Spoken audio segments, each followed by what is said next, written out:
Oh, meal, you know have to eat cactus. How we eat cactus? It's got the spikies and it's sharp and it's gonna be an owie, because hurt me. Me no want to eat the cactus. Me no want to eat the cactus. Me no want to eat the cactus. Me no. Whoa. We're gonna go to the cactus farm. You gotta Stop playing my nose. Okay, because you call her. Yeah, lead the way.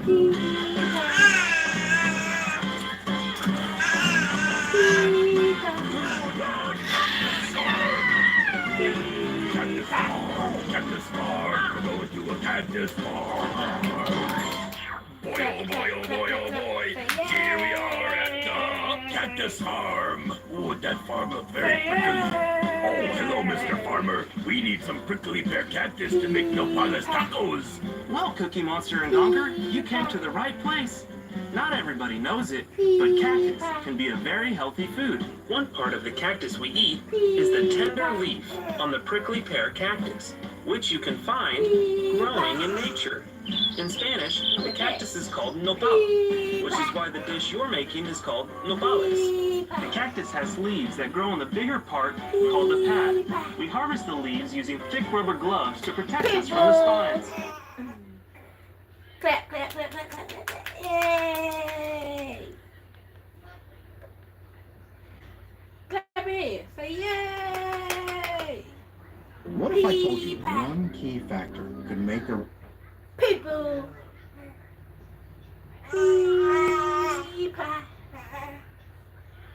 Alright, today we're going to be talking about what are healthy needs versus unhealthy needs in a relationship. Because the reality is, underneath most of our fights are hidden needs and desires that we're not communicating, either because we're not fully aware of them, or because we don't even feel safe to express them. You're not just fighting about the dishes. You're fighting to feel valued, right? You're not just fighting about the bedroom. You're fighting to feel desired and accepted. And you're not just fighting about work. You're fighting to be appreciated. So today I just want to remind you, it's okay that you have needs. It's even more than okay. It's inevitable. You do have needs. You can't not. And one of the best things that we can do in our relationship is admit and acknowledge to ourselves and our partner, I need certain things in order to feel connected in this relationship. That doesn't make me too needy. It just makes me human. And a mutually fulfilling relationship requires both of you to care about, be sensitive towards, and prioritize your partner's appropriate needs. We have to care about what they need to feel safe, loved, and valued. One of those healthy needs is respect. Even people who don't think they have needs still need respect in their relationship, don't they? Respect means they treat you like an equal. Respect means your opinions and perspectives are valued and considered. Respect means holding someone in high regard. That means I speak to you with words that reflect appreciation and admiration for you, even if we disagree. We can all agree respect is necessary for a relationship to survive. If you don't feel respected, you will not feel close or connected to that person, right? How about the need to be able to communicate effectively with kindness and respect? Completely healthy need. So often how you communicate, especially how you communicate together during a conflict, completely makes or breaks your entire relationship. In fact, doctors John and Julie Gottman studied thousands of couples. People! I didn't realize. Had AC out one day. How we communicate matters. Are you being kind in your communication? Are you bringing things up with respectful vulnerability? Without criticism or blame or yelling or passive aggressiveness? Because those things never help. They only hurt the discussion. And on the other side, if your partner wants to bring something up, feeling, concern, or respect them enough to hold space for what they're trying to communicate without immediately launching into I was saying I didn't realize that I cut it off. How about the need to feel valued and appreciated? Well, I didn't realize it was so long. How about the need to feel safe? Oh, you're white. You're white. Oh, yeah, you're white.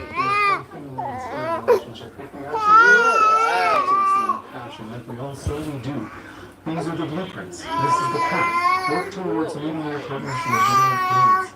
Mutually. You can pause this video right now if you're watching it together and just ask them, what does respect look like to you? How important is communication, especially during a conflict? How do you feel appreciated most? It's not too needy to need a partner who's consistent, someone who follows through on their word. You will trust people who say they're going to do one thing but end up doing another. And it's the same in your relationship. It's normal to need mutual accountability. Neither of you are perfect. You're going to mess up. But when we do, can we take accountability? Not just by saying you're sorry, but by intentionally moving towards understanding how our words and actions impacted them.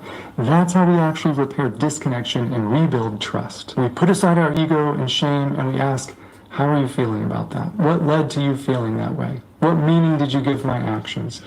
What were you needing in that moment that you weren't getting? Respect, appreciation, closeness, equality. That's what's underneath all these fights. And when we validate those feelings and needs as real, it helps them to feel close to us. Validation sounds like that makes sense, or I can see that, or man, I don't want you to feel disconnected and dismissed. Thank you for telling me this. Invalidation sounds like you're just being too sensitive. You're really going to make a big deal about that? It completely pushes your partner away and discourages them from ever wanting to be vulnerable with you again. Cheap apologies are, fine, I'm sorry. Or, I'm sorry that you feel that way. Geez, it was just a joke. Can't you get over it? Real apologies? I care about how my words and actions impact you. It wasn't my intention to hurt you, but I can see now that when this happened, you felt this way. And this was my role in that. I'm sorry. I should have handled that situation this way, which I'll do from now on. Is there anything else that you want to tell me about it? Because I want you to feel heard and understood. Now, if your complaint is, I've done that, I've tried to validate and empathize, I apologize all the time, they still hold it over my head or throw it in my face during an argument a year later. Okay, so what might be happening is they might have a block around forgiveness for some reason. Or they don't feel like their pain was ever actually validated. Or they simply want to hold on to the resentment because that's easier than actually moving forward. Either way, you need to get into a counselor about that because there's something deeper going on. Because make no mistake, another healthy need in a relationship is forgiveness. We have to keep short accounts, right? We can't let resentment grow, and you and I both know it's not mature to throw past mistakes in people's faces during an argument. It's not healthy to hold on to resentment and not be working towards healing. I can understand if you're still hurt, but you know that that's impacting your relationship.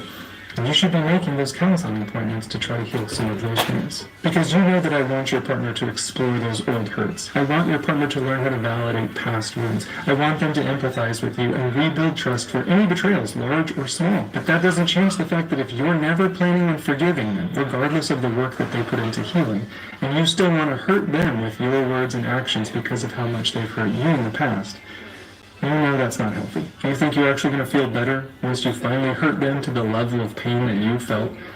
You won't.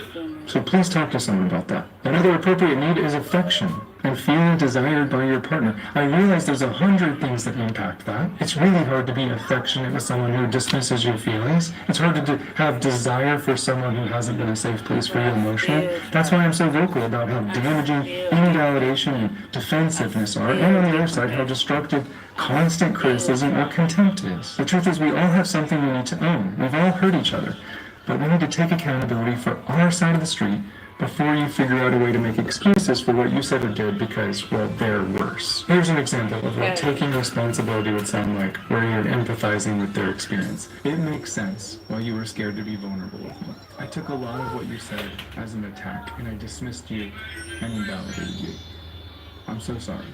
I imagine that left you feeling pretty abandoned and alone in this relationship, and I just need you to know I'm committed to understanding how my words and actions impacted you, and I want to learn how to be a safe place for you again, because you deserve that. That's healing.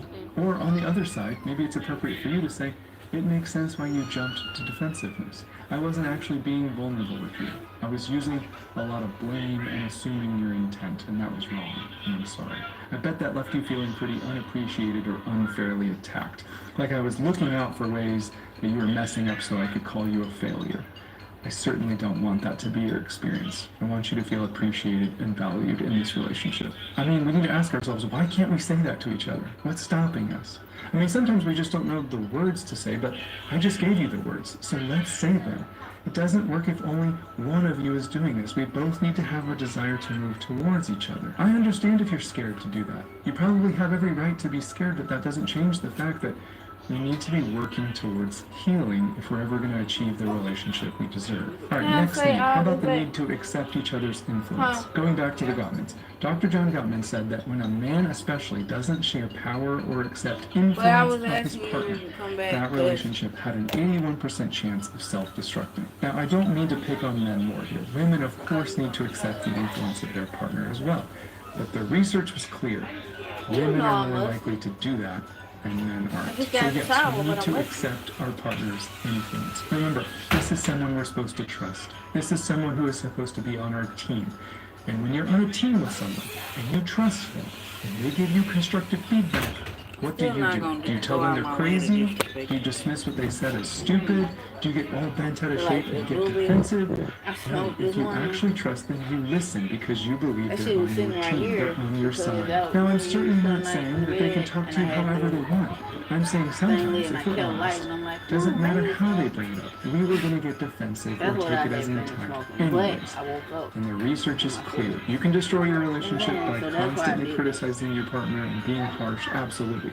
But on the other side, we as men especially can destroy it by refusing to even take calm, respectful feedback as helpful information. And we actually punish our partners for being vulnerable and honest. They both have consequences. How about the need for equality when it comes to the domestic labor and the mutual chores and parenting? Regardless of how you feel about those issues, if we want to have a mutually fulfilling relationship with someone, we should care about whether or not they feel like we're equals in that department, right? I know if you're both respectful and kind and vulnerable, you can figure out a way to collaborate on how to make those things work for both of you. I believe in you. How about the need for attention? Like, I need time with you. I can't really feel close to someone who doesn't really want to spend time with me. And like I said, you might disagree on how much time is appropriate, but we're talking about making this relationship work for both of you. I mean, maybe you're not compatible with each other, and that's okay. You don't have to fulfill all of their needs. But is this one important for them?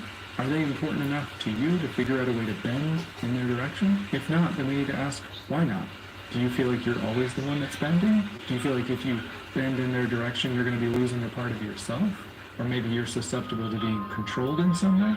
These are important questions that you should both feel safe enough to explore together. Maybe you have more of a need for independence. That's okay. No one said that's wrong. We're simply here to talk about what can work for your relationship. If your partner feels prioritized and valued in lots of different ways, I would hope that they would be perfectly fine with honoring your need for independence by encouraging you to go off and do stuff. That, of course, doesn't mean abandoning your responsibilities with your family, but I just hope that they could honor the fact that in order for you to feel valued in your relationship, you need more space. And that's okay. I'm not trying to turn you both into each other. I'm trying to figure out a way where we can meet each other's needs so you both feel fulfilled. Maybe that's possible, maybe that's not. At the end of the day, either option is okay.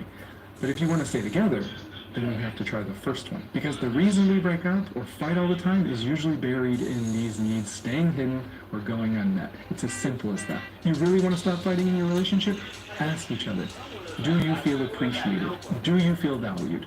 Do you feel respected? I don't mean perfectly, I mean consistently. Do you feel like you can trust me? Do you feel safe to be honest with me? That's another need. Do you feel like you can rely on me? Because if the answer is no, that's why you're fighting. And I get it, you might be a trustworthy person, and they just don't trust you. Absolutely. Sometimes due to trauma in the past, we have our own trust issues. That's something that they should be talking with the counselor. The way I like to think about it is this. What if it was the opposite? Would a relationship work if your partner didn't take accountability or rarely, if ever, apologized? Would this work if they couldn't care less how their behavior or words affected you? No, of course not. Would intimacy be possible if you didn't feel valued or respected or safe? No. So let's get in the habit of at least admitting we need certain things in order to feel close and connected to someone else. That's not wrong. It's being a human. It's called maturity, and it helps get you the relationship that you eventually deserve. And it's important that I mention, I'm not saying that you are your partner's personal need-fulfilling machine. We should be getting our needs met for connection and closeness in lots of different ways. Family, friends, hobbies, and our partner. I'm not saying our partner should be the only source of our needs being met, but I am saying, are you trying to meet the ones that you can? Because there's certain needs that only you can meet for them. I want to meet those needs in my wife, and I hope that you want to meet them in your partner as well. Okay, but what about the needs that they can't or won't meet? Terry Real has a really amazing quote on this. He says, Are enough of my needs being met that I can grieve the ones that aren't? And I think that sums up our dilemma perfectly. Are enough of my needs being met to grieve the ones that aren't? Because if the answer is yes, then we grieve and we move on, knowing that no relationship is going to be perfect for us, but this one is good enough, and we can find gratitude in that. If the answer is no, then you are not going to feel close or connected in this relationship if nothing changes. Now, does that mean leave? That's up to you. But there's one thing I know, and that's intimacy and connection require things from both of us, right? And if you have a partner who doesn't have an interest in meeting any of those needs that we talked about, then you will continue to feel disconnected and alone in this relationship, because that's simply where that path leads. Some people choose to stay in those relationships for a lot of reasons, and they try to get their needs met elsewhere. Other people leave. I'm not here to say what's right or wrong for you. I am here to hopefully remind you and your partner to put actions behind your words. Don't tell me you love each other if you can't have hard conversations with kindness, empathy, and respect. Don't tell me you love each other, but you're both not willing to work towards mutual sacrifice and service towards each other, and asking each other, what does it look like for you to feel valued and loved in this relationship? Don't tell me you love each other, but you're not willing to try something new when it comes to conflict and learn how to practice respectful vulnerability. When this happened, I'm feeling this. Name a feeling. Not, I feel like you don't feel. That's not a feeling. And on the flip side, you're learning how to listen and validate and practice compassionate curiosity towards the person you say you love.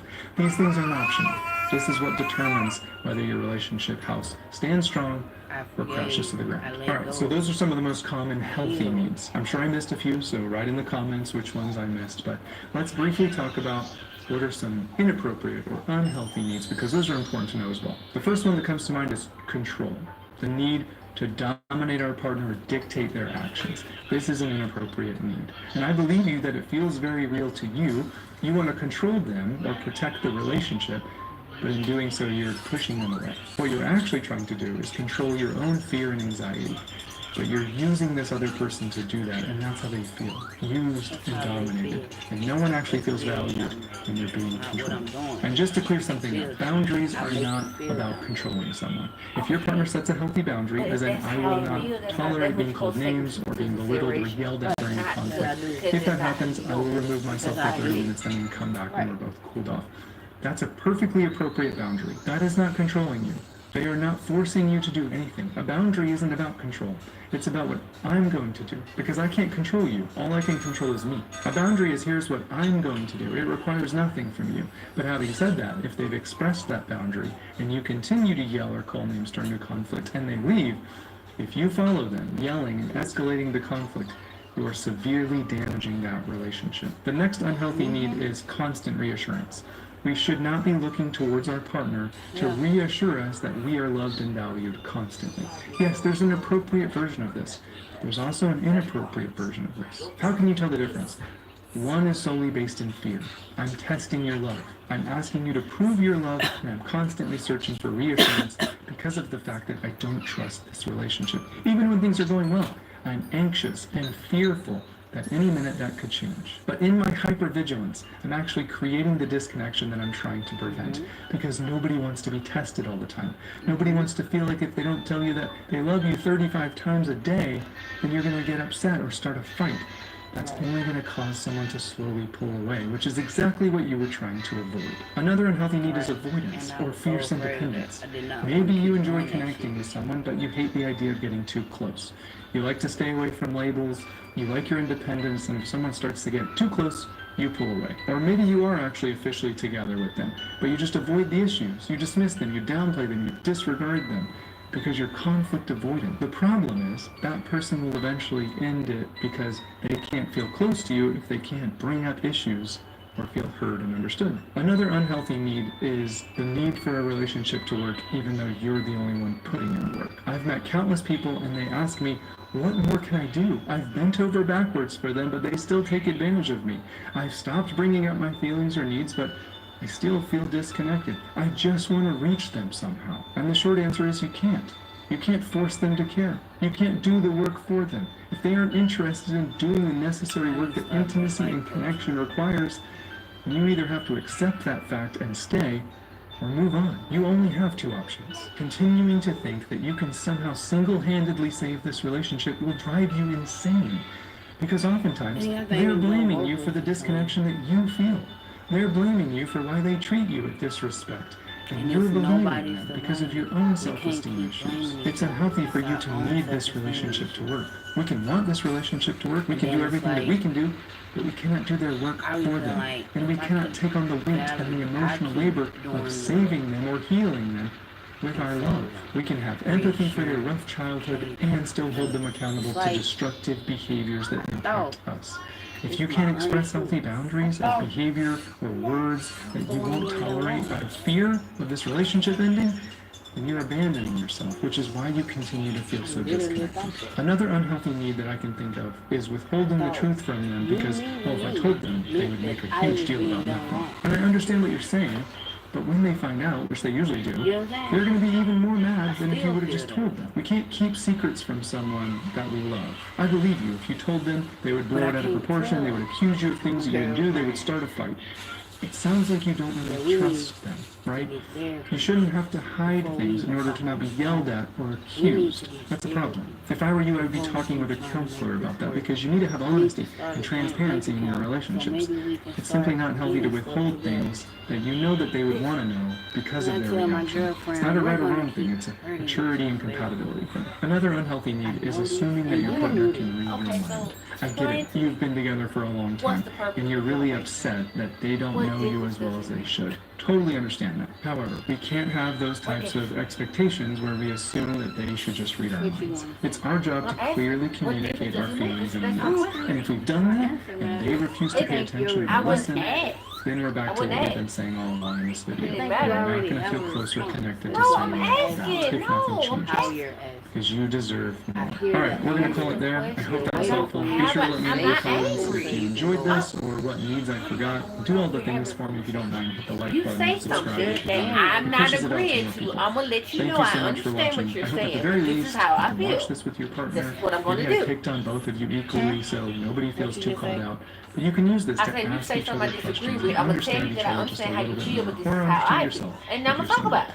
Thank you so much for watching. I can't wait to see you in the next one. It's part of effective communication, right? Yeah. Okay, so that's what I was doing. But when your voice raises, it can make the other person feel like she tapped out. I'm not connected. We're not connected anymore. I don't even know who this is yelling at me. Like, I'm scared. Anyone with a pulse in their brain can fall in love. It happens every single day. But what does it take to stay in love? Because every single one of us is eventually going to want a long-term relationship with someone. Someone we feel close and connected to. Someone we can count on. Someone we can laugh with and experience the ups and downs of life with. Here's the only problem. Even if you found that type of love, no one's taught us what's required to sustain it. There's a reason the divorce rate is almost a coin flip. There's a reason most relationships, even the ones that stay together, have one partner who isn't actually happy. It's because one or both partners didn't understand or prioritize what it takes to stay in love. Relationships don't survive on autopilot. And that doesn't mean we need to be perfect, but we also can't be neglectful. So if you want to stay in love, then I need you both to pay attention and begin to build and grow these 5 things in your relationship. The first thing we're going to focus on is trust. Now here's the crazy thing about trust. We tend to only think of it in terms of cheating, but trust goes way deeper than that. You can have a partner who would never dream of cheating, and you can still be a terrible partner, right? Trust is foundational to our relationships. Every interaction, every conversation is either building some semblance of trust and safety with your partner, or it's weakening it. And the trick is to simply be more aware of it so you can intentionally build it instead of unintentionally weaken it. And I certainly don't say that to make you anxious, like you need to be fearful of every moment because you could destroy something that you value. That's not what we're talking about. Healthy relationships aren't built on fear. I'm simply saying that when relationships end, I can guarantee that trust has been broken in some way. Think of it like an emotional bank account. We all occasionally make withdrawals when we unintentionally hurt our partner in some way. But when we've been making consistent deposits, then they can trust that they rely on us. When they feel valued and cared for, not just physically but emotionally. When we want to repair ruptures instead of sweep them under the rug, we can handle the withdrawals together. Because trust is built slowly and consistently. Bank account. That's a perfect sign. Well, you probably say one sign as well. Okay. Like it was right when I was saying. Think of it in terms of cheating, but trust goes way deeper than that. You can have a partner who would never dream of cheating, and they can still be a terrible partner, right? Trust is foundational to our relationships. Every interaction, every conversation is either building some semblance of trust and safety with your partner, It's weakening it. And the trick is to simply be more aware of it so we can intentionally build it instead of unintentionally weaken it. And I certainly don't say that to make you anxious, like you need to be fearful of every moment because you could destroy something that you value. That's not what we're talking about. Healthy relationships aren't built on fear. I'm simply saying that when relationships end, I can guarantee that trust has been broken in some way. Think of it like an emotional bank account. We all occasionally make withdrawals when we unintentionally hurt our partner in some way. But when we've been making consistent deposits, when they can trust that they rely on us, when they feel valued and cared for, not just physically but emotionally, when we want to repair ruptures instead of sweep them under the rug, we can handle the withdrawals together. Because trust is built slowly and consistently. It's built when we consistently consider them, when they see that it's in our character to be honest and transparent. We aren't hiding anything from them. We're dependable. If we say we're going to do something, we do it. And when we mess up, like we all do, we take accountability. Trust is strengthened when we purposely make time to be together, when we learn their love language, when we want them to feel valued in this relationship, and when we serve them consistently.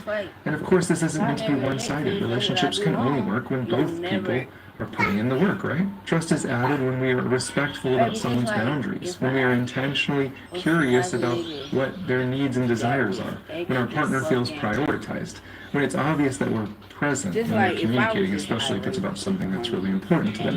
That's what builds trust and puts deposits into your emotional bank account together. Now, even though trust is built slowly, it can be lost in an instant, right? Cheating, lying, withholding truths that you know your partner would want to know, pornography use, hiding money. There's a lot of things that can instantly break your partner's trust, and those are completely justified. But what people don't think about is that trust can be lost slowly as well.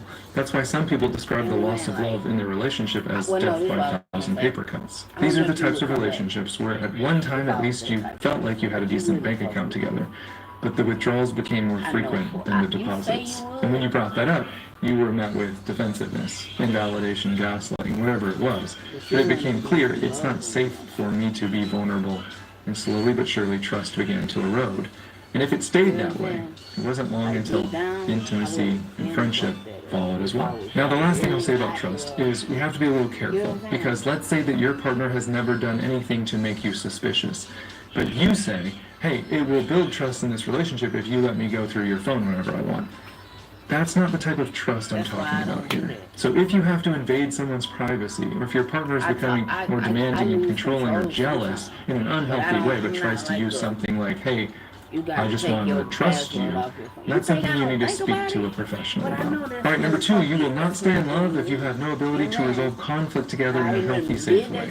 This is one of the most destructive things that I'm seeing in relationships. We are literally not taught basic conflict resolution.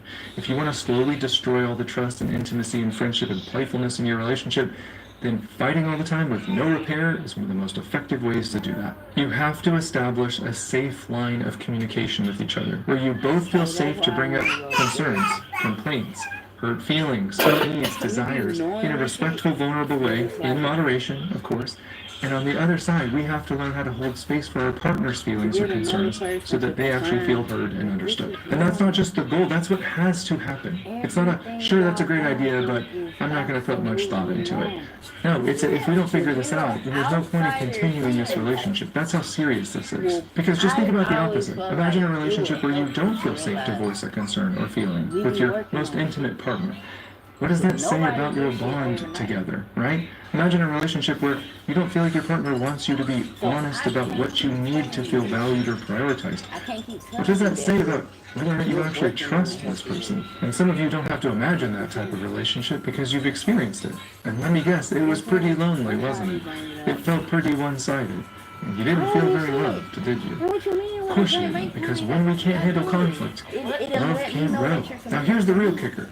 You both need to figure out ways that you personally contributed to making the conflict destructive.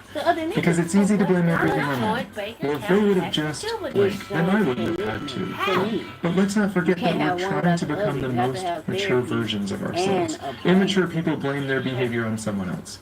Immature people won't take accountability and grow and You're learn. just not That's ready not the for it. type of people we want to If his become. brother So actually here's what we're eliminated going to do. From now count or on, not. if there's an I ain't issue, for that. and there's I always ain't for eventually that. going to be an I- issue, What? it's So okay. what Can we stuff? Stop get, viewing can we conflict get as bad. Hold on, Conflict just means something is going on in your partner's heart. They need something. Their feelings were hurt. We should want to know that information. Conflict isn't bad. It's an opportunity to understand and love our partners better. So if there's an issue, and I get it that in relationships, know that the makes vast you majority of the feel time, like one partner tends to bring I'm up trying to the most control concerns and complaints. more. That's okay, So as it's long as they're like- doing it in moderation and respectfully and vulnerable. Well, I'm Okay, so saying, what but they need to remember is normally that they somebody can't do would this think, with like, criticism. Criticism is an trying to- attack on someone's character. It's like saying, you're so lazy, you That's never trying take to out the trash. have more Instead of saying, control. hey, And no, since you're not the one going through the shit, I know you don't realize how I feel when I'm abandoned.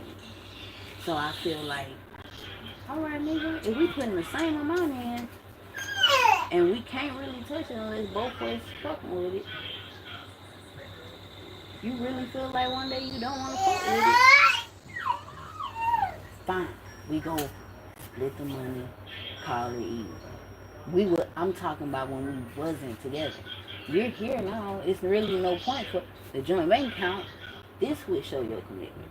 You don't understand the difference. Like me, I'm the type of person, when you away from me, I'm treating you the same way as if you were in front of me. I don't see you no different.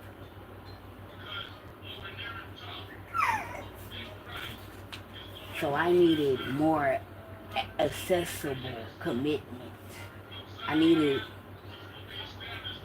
We having plans together, like therapy. I couldn't see it, baby. That shit hurt. And we kept doing the same thing. You was there. I kept getting in my feelings while you was working and that's where you was. I kept getting in my feelings. So we both was bringing it up, but I said, like, it's like, baby, I gotta stop. I don't think I can handle this shit. You being away from me, you being in theater or in it, like, I can't handle it. Man. Like, it don't really matter which way you try to flip it. I can't handle it. I never been able to. And then you got also kind of understand the more I forgive you, the more shit hurts and happens. The more closer we get, the more history we making, the more time we put in, investing money, blood, sweat, tears, like, we been putting time into this shit for any one of us to walk away and not put the same money that we put into other stuff into an actual thing. It's like making us get our connection together. That was the point of the joint bank account. That's it. Sorry for raising my voice. That's it. That's the point. I was like, since she don't understand what how heavy my heart is about this situation, you can honestly say that's what ultimatum shit started. That's all good. Most definitely. Yeah. In order for me to keep investing my time, it's what I need.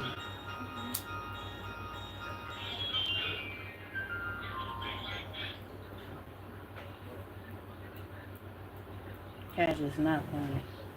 What? It's not funny. What's the other Who way? that? What's the other way?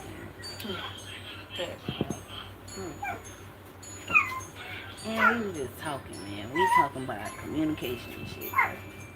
Okay.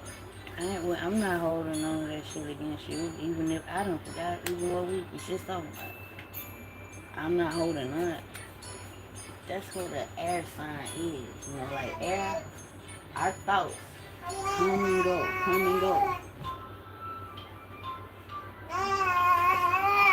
That's why I'm so vocal. This shit gotta come out.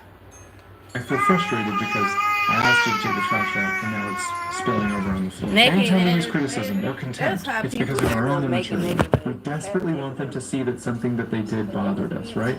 but it's in an immature way of communicating, and it never gets the result that we want, long term at least. No one has ever become a better partner by being yelled at or demeaned or mocked, especially not by our passive aggressiveness. So we have to stop. Now I know what you're going to say.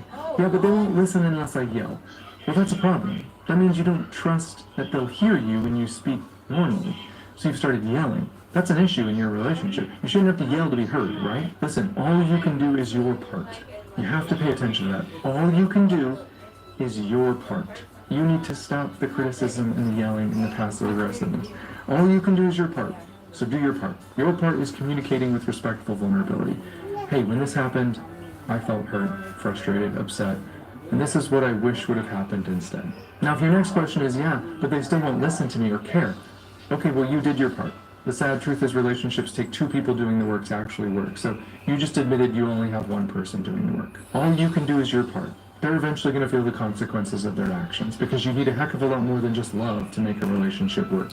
They can say they love you and have no interest in holding space for your feelings or being a safe place for you to share your inner world. They might say they love you, but your love for them will eventually die, at least in a romantic sense. All right, now the other part of the equation. One partner vulnerably and respectfully shares feelings without criticism or blame, using I statements in moderation.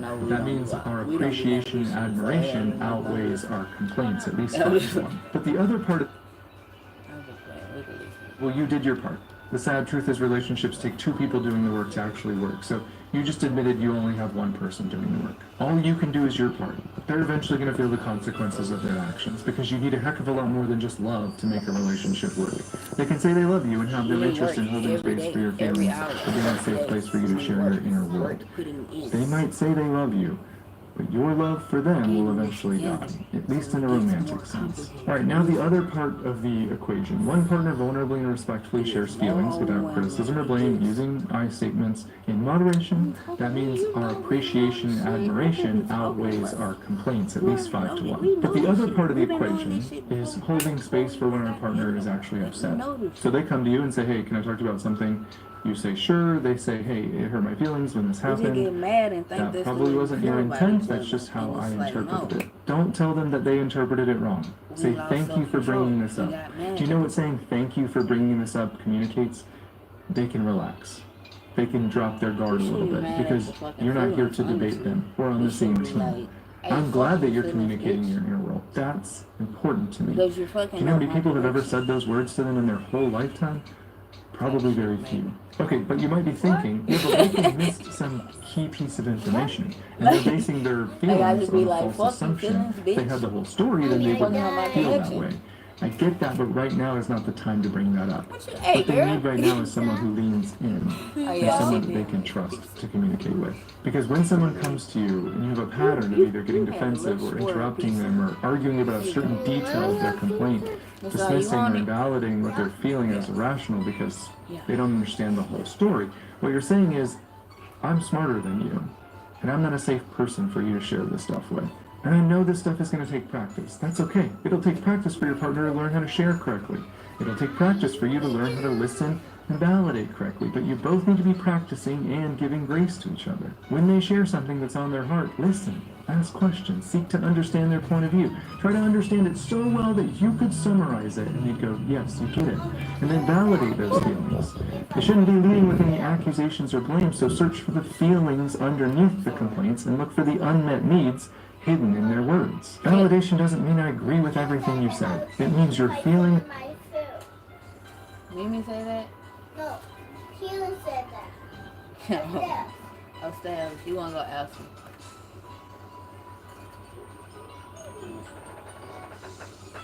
Let me let you go.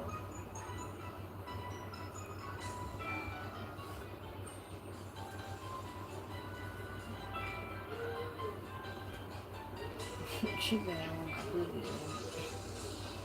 Oh yeah, baby. I was trying to bring some cold to drink. That's all I had. Well, that's all that was in the refrigerator.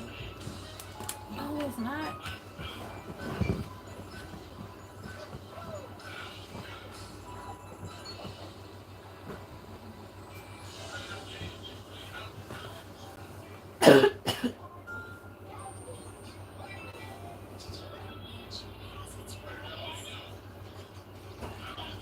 See, and like just like the way I did all that, I'm just realizing that was probably inappropriate. The way I did that outside.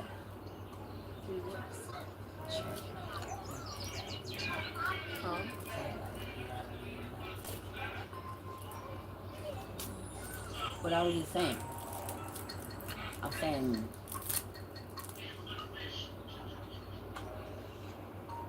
at the time, like, you gotta understand, sometimes I don't know how to say some shit, so I just say it. You know what I'm saying? I know that the way I'm saying it may hurt your feelings, but I'm taking a risk because I'm feeling like God, I'm feeling like guided to do the shit. You know what I'm saying? Like, kind of like following the spirit type energy. So, like, what? Looking back on it, yeah, my boss is probably, like, fucked up. But, like,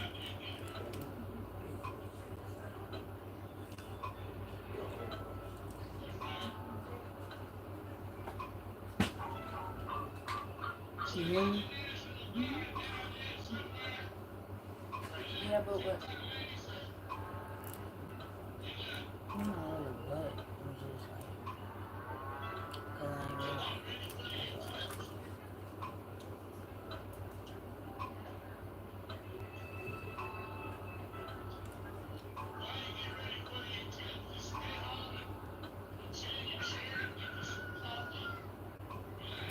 I realized that, like, I should have just, like, let you figure it out. But I didn't want it to be a situation where it was like,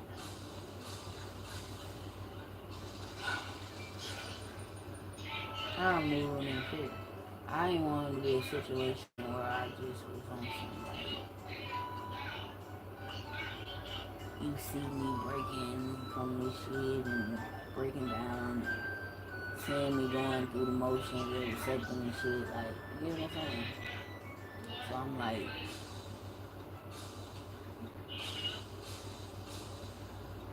you feel what I mean? I wasn't thinking about your feelings at the time. I can't really.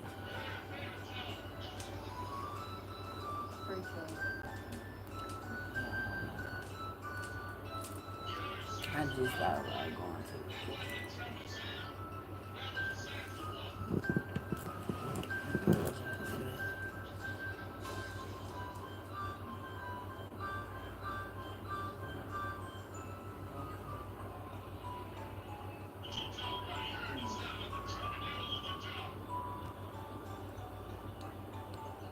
And it don't help that you got that taken out.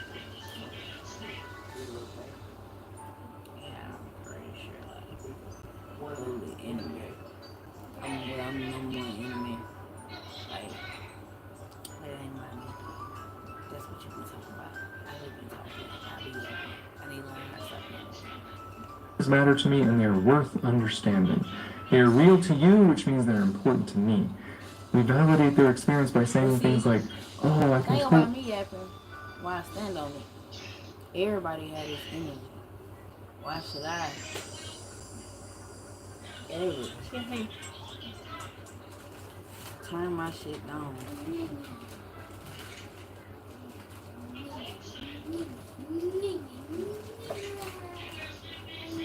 I just like, I'm being me. Nobody changing for me. You stay. So you just need to say you sorry. You apologize, but you stand what you said. No, I wasn't talking about them talking. What are you talking about? I actually even started pressure trading and I came back to the conversation because I thought about what I said in the conversation. Okay, so be more clear because that's where I'm going with you. Because you just bust out and I stand on what? No, I stand on not that. I stand on aspirin. I take up for myself. Like, or no, how I be yapping. That's what I was talking about. You hear me?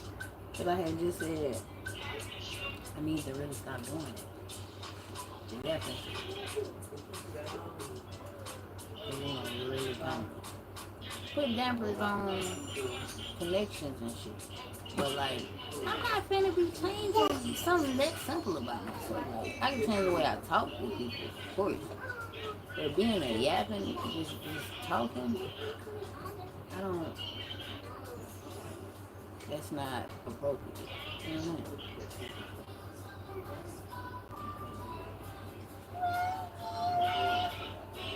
Did you get what I said? Yeah. No, I'm not saying. We see that now. Yeah, that makes sense. Or you're right. I messed up on that one. I'm so. Alright, today it is my goal to fix your conflicts. I know it's a lofty goal, but I'm up for the challenge because I know full well how damaging it can be to your romantic relationships in particular when little things are turning into big fights for seemingly no reason. Or you've stopped fighting altogether, but you've also stopped talking and connecting, haven't you? And you're just existing as roommates, and the passion and intimacy that you used to have feels like it's drying up. And I have to warn you, I'm going to hit you with a lot of information today. This will be overwhelming for some of you, others of you, it'll be right up your alley. But if you can just take a few key points that resonated with you and actually implement them, it can change everything. One person can interrupt the negative cycles that we're going to talk about. One person can positively affect the relationship. But one person cannot single-handedly bring connection and closeness back into the relationship. That takes both of you being on board. Healing hinges on both of you agreeing to self-reflect and take accountability and practice empathy and curiosity again. If you don't have any interest in doing that, then you don't actually have an interest in loving your partner or experiencing connection with them. Because conflict is a normal and natural part of every relationship. You're going to disagree. You're going to eventually unintentionally hurt each other. One or both of you will eventually feel dismissed, neglected, or disrespected. That's a given. But how you handle those moments is a choice. And it's a choice that affects everything about your future together. We think avoiding conflict at all costs is the goal, but the interesting fact is conflict is actually necessary for intimacy. Conflict isn't bad, it's neutral. We make it bad when we mishandle it, but there's actually an appropriate way to navigate it with respect and empathy and curiosity that actually leads to the passion and connection you say you want with each other. And some people will say, yeah, but Jimmy, my partner has no interest in listening or validation or sacrificing for me. I mean, I get what you're saying, but it just doesn't apply to me because they don't care about this stuff. What am I supposed to do? Here's what I had to learn the hard way. Connection and closeness don't happen by accident, right? They require certain things, certain environments to exist, and you won't feel close to someone if you don't feel like they care about how you feel loved. Plain and simple. I don't know what that means for your future, but I know that connection is impossible unless we get conflict right together. So that's what I want to help you out with today. So let's get started with the first pillar of fixing your conflicts. You have to have a culture of appreciation and affection in your relationship. Dr. Sue Johnson said, when marriages fail, it is not increasing conflict that is the cause. It is decreasing affection and emotional responsiveness. The demise of the marriage begins with a growing absence of responsive, intimate interactions. And you might say, what does affection have to do with conflict? Everything. Because when your love tank hasn't been full for years, when your emotional bank account is only getting withdrawals instead of deposits, of course you're fighting all the time because you don't feel valued or loved anymore. Just think about back when you were dating or newly married. You had an atmosphere of appreciation and admiration for each other, didn't you? You didn't need to be reminded to send her that sweet text. You didn't need to be reminded to show up to his job and surprise him with lunch and a kiss in front of his jealous coworkers. You did that stuff naturally. You complimented each other more. You looked out for ways to remind them you were grateful for each other. You appreciated them. You touched each other. You were responsive. You were intimate. And not just in the bedroom. Your relationship was rich with positive affirmations for each other. You wrote notes to each other. You texted each other sweet things. You reminded them, I can't wait to see you. I'm lucky to have you. So my question is, why did you stop? I know why I stopped, because those feelings of butterflies wore off. I got complacent.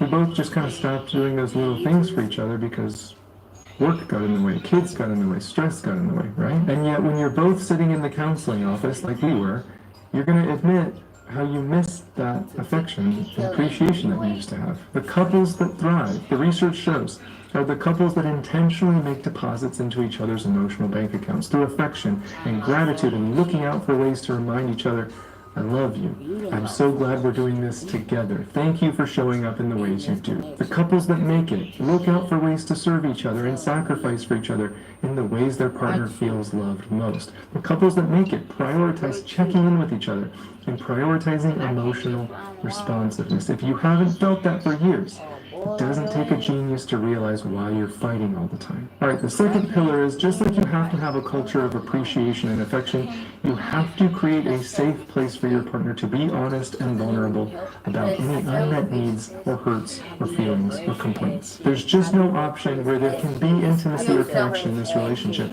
and then feel unsafe chronically to bring up their feelings, needs, or concerns. It just doesn't exist. And here's the problem. In 80% of relationships, it's lopsided, meaning one partner primarily brings up the vast majority of the concerns or feelings, usually the woman, but not always.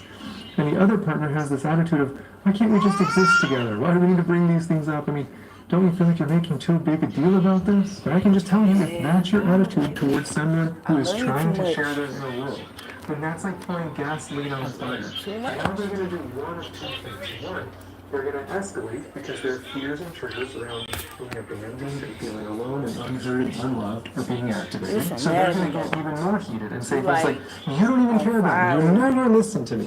That's going to trigger your shame and wounds around being seen as a failure or not being good enough.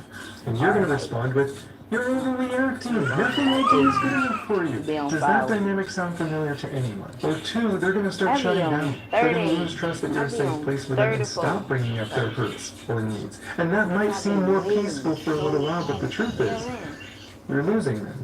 And eventually you're going to wake up one day and they'll be gone, and you won't know why. Dr. John Gottman says marriages die in the conversations that never happen. That's why. So let's break out of these cycles together. Step number one, have an intentional appreciation for each other, a rich environment of admiration. Be on the lookout for ways that they're showing up. Express gratitude out loud. Fill their love tank through serving them as affection. Step number two, you have to provide at least some space. We can debate on how much is too much, but it's not zero. You have to provide some space where your partner feels safe to have a need or complaint without you punishing them for that. A healthy relationship can handle the occasional complaint or negative feeling. If I were you, and you're watching this with your partner, admit out loud, I want you to feel safe to bring up your inner world and feel seen, heard, and understood. You deserve that. I want you to feel like I'm on your team and that you can rely on me. And on the flip side, for the person who tends to bring up the vast majority of the complaints or feelings, you need to admit out loud, thank you for providing that space. I want to bring up my feelings and needs in a respectful way without criticism, blame, or passive aggressiveness or yelling at you. I don't want you to feel like I'm attacking you because I'm not. I just want to feel heard and close to you. Julie Manano says in her book Secure Love, every time we snap, defend, shut down, push away, get cynical, sarcastic, use passive-aggressive humor, or call names, it is a misguided attempt to say, hear me. Feel some of my pain so you know how much this hurts. I need to feel safe right now. And this isn't meant to justify those actions or words. It's meant to expose them for what they are. Your criticism and defensiveness has a purpose. And the purpose is protecting yourself from pain, but it's also to reconnect with your partner. We're saying, hey, this hurts. Please care about my pain. But we need to remind each other these are misguided attempts that are actually causing more pain. So what can we do instead? We can establish a standard right now. We can create an agreement in our relationship that we're going to practice being vulnerable, and we're going to practice holding space for our partner's vulnerability with listening and understanding and empathy. This will not be easy for you, because both of you in different ways have reinforced the idea to each other, I'm not a safe place to share your feelings or needs with, or I'm just out to attack you and call you a failure. You need to remind each other, I want to know your heart. I want both of us to practice being vulnerable and holding space for each other. That's the only way we can heal together. We replace the old bad habits that made us want to escalate or shut down with calm, safe conversations where we can slowly start to lower our armor that we've put up over the years and begin to trust each other again. This isn't a one-time process. It's done over months and months of 2 steps forward and 1 step back. Connection, disconnection, repair, repeat. You don't have to get this right perfectly. You just have to get this right consistently. Show your partner you're committed to trying something new. Your relationship essentially lives and dies based on whether you can have these difficult conversations with each other and maintain a sense of connection and closeness through mutual respect and empathy. It's not optional. It's essential. Alright, third pillar of fixing our conflicts. Identify actual feelings and needs. We can all struggle with identifying feelings and needs, especially for men. Identifying feelings seems like a waste of time, right? It feels weak to even have feelings. But the reality is, your body will feel your feelings regardless of whether you identify them or not. Your suppressed feelings don't go away, they just come out in other destructive ways, like rage, or resentment, or addiction, or alcoholism, or anxiety, or avoidance. It's way healthier for you to actually become in touch with what you're feeling. That doesn't make you weak. That makes you emotionally intelligent. And especially for the people who have anxious attachment, where you think you're being vulnerable and honest because you're the one that's bringing up what you're feeling. But what you're really saying is, you never touch me. You never help me around the house. You never take me out anywhere. I feel like you don't even care. But within all that vulnerability, you didn't actually mention one feeling for me. So stop saying you're being honest and vulnerable when you're not actually being respectful or mature in what you're actually needing or feeling. Right? I know it's scary, but this is a necessary skill we have to learn in this relationship or the next one. So here's a list of common feelings that we need to start using when we're being vulnerable. Supported, loved, accepted, safe, valued, ashamed, embarrassed, humiliated, rejected, neglected, abandoned, frustrated, angry, disrespected, afraid, overwhelmed, worried, confused, pressured, blamed, lonely, unheard, sad, hurt, misunderstood, hopeless, disconnected, inadequate. Let's actually start practicing using these feelings in day-to-day language, and especially when we're being vulnerable. Things are going to come up day to day. Something's going to happen and we're going to feel overlooked or dismissed. It's essential that we can say, hey, when this happened, I felt dismissed. And the story I'm telling myself is that you really don't care. Can we talk about it? Or when you get defensive and invalidate my feelings, I feel really hurt and disconnected and scared that you don't really care about what I need to feel loved in this relationship. I can understand that that seems overwhelming and vulnerable. And of course we need to have some discernment with how and when we bring things up. But the reason we eventually break up or fight constantly is because so often we're not being honest about what we're actually feeling, and we just shove it down. We often dismiss our own feelings and needs before our partner even does. So, just like we did with feelings, let's go over some top needs in a relationship. These are what we're so often fighting for without saying what we need more of. Respect, safety, trust, consideration, intimacy, equality, affection, appreciation, independence. What do you want to do all night? Now, I will admit some needs can be unhealthy, like the need for constant reassurance or control, or avoiding conflict or intimacy altogether. But the point is, if we ever want closeness with another person, we have to learn about what they need to feel loved and valued in this relationship. Just think about the opposite. Would a relationship work if your partner didn't take any accountability when they messed up? Would they rarely, if ever, apologize? Would they even care about how their words and actions affected you? Would you get close to someone who had no desire for you? Me neither. So let's at least admit we need certain things in a relationship. And during a conflict, don't forget to remember you're supposed to be on the same team. We fight for a reason, because we want to feel seen, heard, and understood. We want to communicate something. Usually, that behavior hurt me, or I need this to feel close to you. Ask yourself, what am I fighting for in my conflicts? Is it respect? Is it appreciation? Is it affection? I shouldn't give a fuck. Let's at least start admitting I it. do love a woman. With your partner, you should be asking yourself, what are they fighting for? What are they needing right now? How can I explore that? Alright, the fourth pillar of fixing our conflicts is learning how to express yourself with respectful vulnerability. And we've already touched on it numerous times, but you need to come up with a framework for how to begin having hard discussions. We've already established that we're both trying to intentionally fill each other's love tanks. We're trying to provide a safe place for our partner to share their inner world, especially their negative emotions. And they've agreed to remove criticism, blame, shame, and passive aggressiveness because those things don't help anything. They only hurt your hopes and goals. Because your goal is to feel heard and understood, right? Your hope is that they move in your direction. Your hope is that your pain is validated as real, or they see that a certain behavior is hurting you, or for them to listen to you when you have an unmet need. But we can't achieve any of those goals if we lead with criticism or contempt for accusations. You never do this. You always do that. You're so lazy. I knew you didn't care about me. The truth is, that's just a man of maturity trying to protect us from actually being vulnerable and simply stating what we feel and need to feel close to them. So instead, we're going to talk about what happened. We're not going to bring things up that happened a year ago to shame them. We're using this formula. When this happened, or when that didn't happen, I'm feeling X. And this is the story I'm telling myself. I've been doing the dishes every night for this week. I'm feeling pretty dismissed. And the story I tell myself is that you don't care that I'm stuck doing the lion's share of this task. Is that when you originally felt like, oh, here she go, the nagging shit, here she go. I always got attitude, here she go. Because I was tired of getting up and getting the motherfucking food every time. One of us was hungry. Or getting something to drink. One of us was hungry. You know what I'm saying? Like I thought I could do this shit. But then like, seemed like,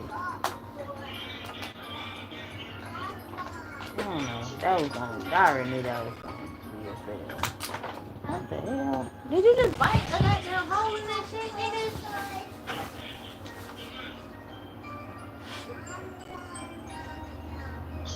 I see you dropping water.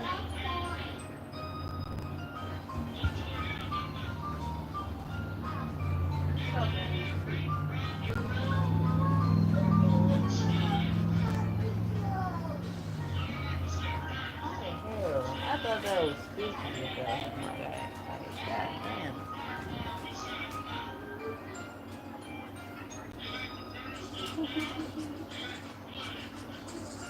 What's thirsty game? No. You make it again. That's why your ass was naked earlier. Make it again. Making shit up. Naked again.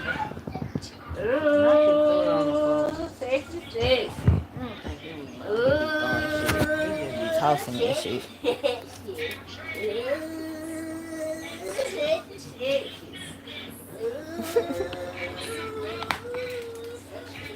The water got on his goddamn.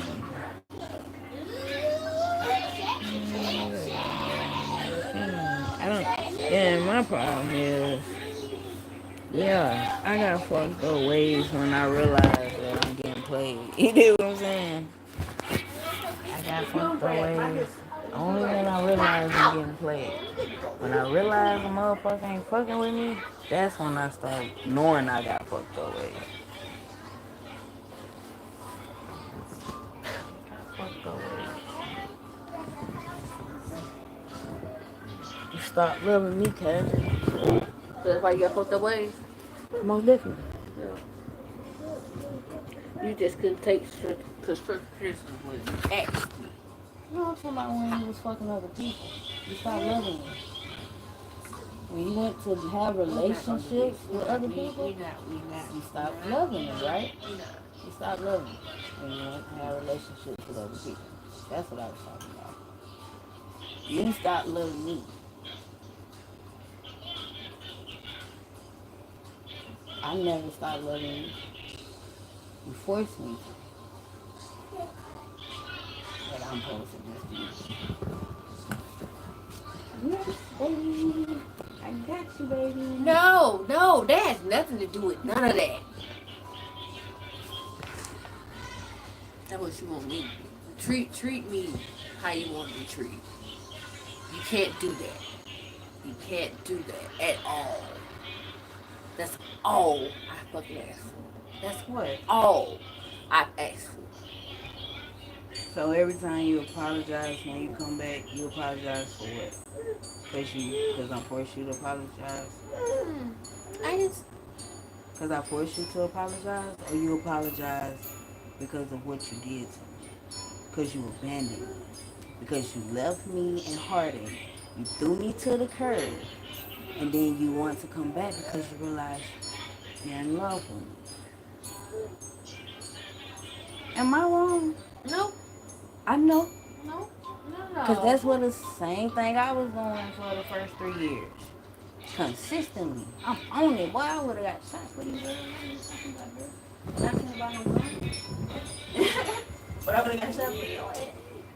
What are you talking about?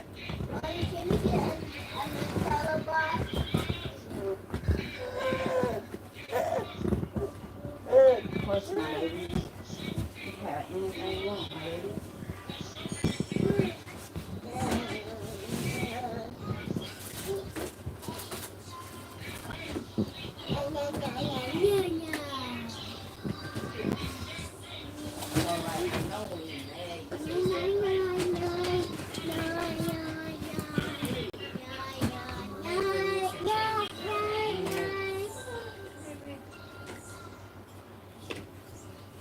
Either you can learn from me, or one day some therapist or life coach teacher can make it even more like make it sound better. Like just like I learned shit from you. You can't never admit to who I've been in your life. You be mad at me. I know that I'm in love with you. Just like, remember that time we were on Miko? I said, y'all, I'm not gonna do that with her because she mad at me. In 3 days, we're gonna be loving each other again. She's mad. Baby, I'm not gonna stop. I'm gonna try, but it ain't gonna stop.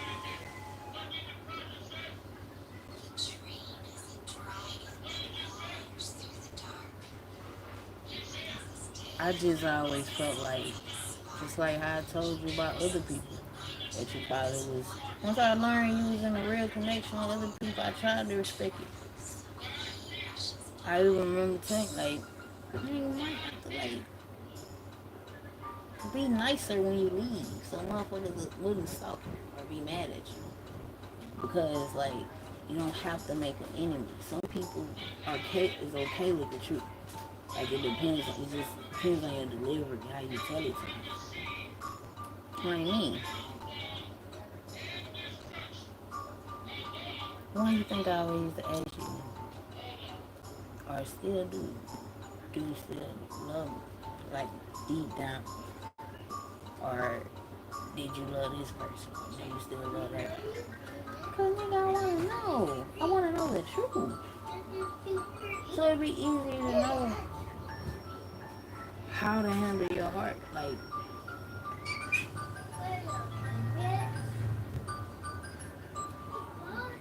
shit, I just realized them again, like, yeah, gang, you keep forgetting. Like, recently I just remembered. Like, I keep forgetting. You really do.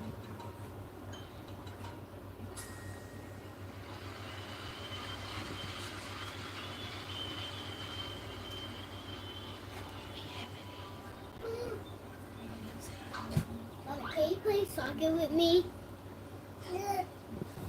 What Kashi? Kashi is living room. Ask her, because it's too hot.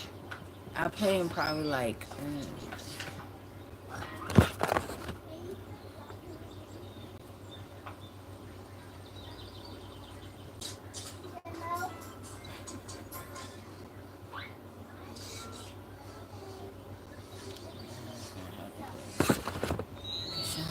play shit.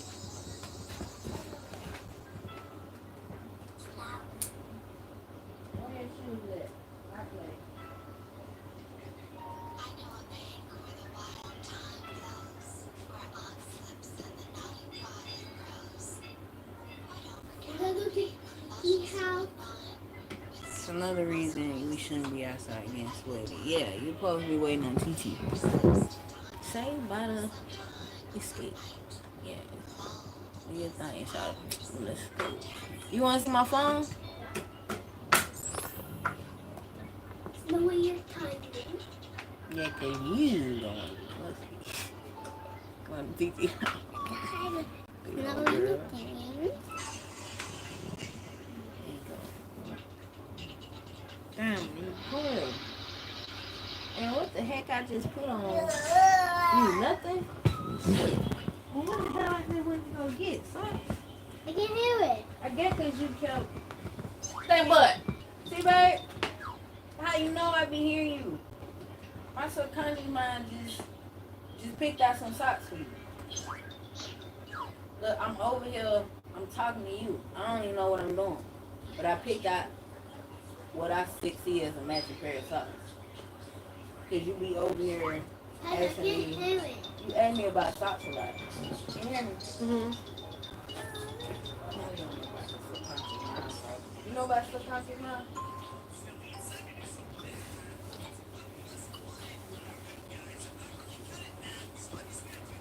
So like, I was waiting for you.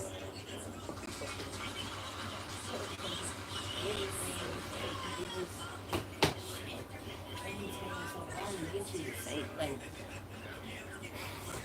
you tell me gently. I'm telling you nicely.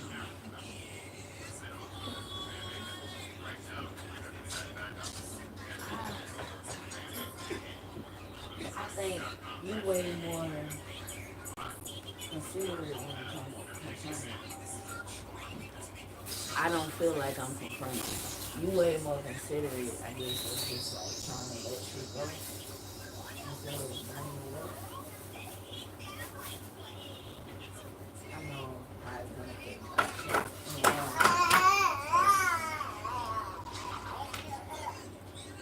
I'm gonna bring that shit up. What you doing? You got it.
You want me to do something else? So I won't talk. Oh, you help me. Help you do what? What's your name? Help you do what?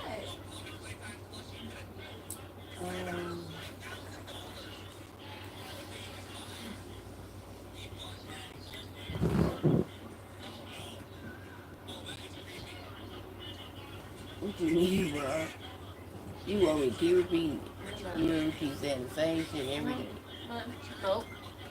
I mean, I know I don't have to anymore. I'm just saying, like, it's just like, what the hell? I can't ask you to help.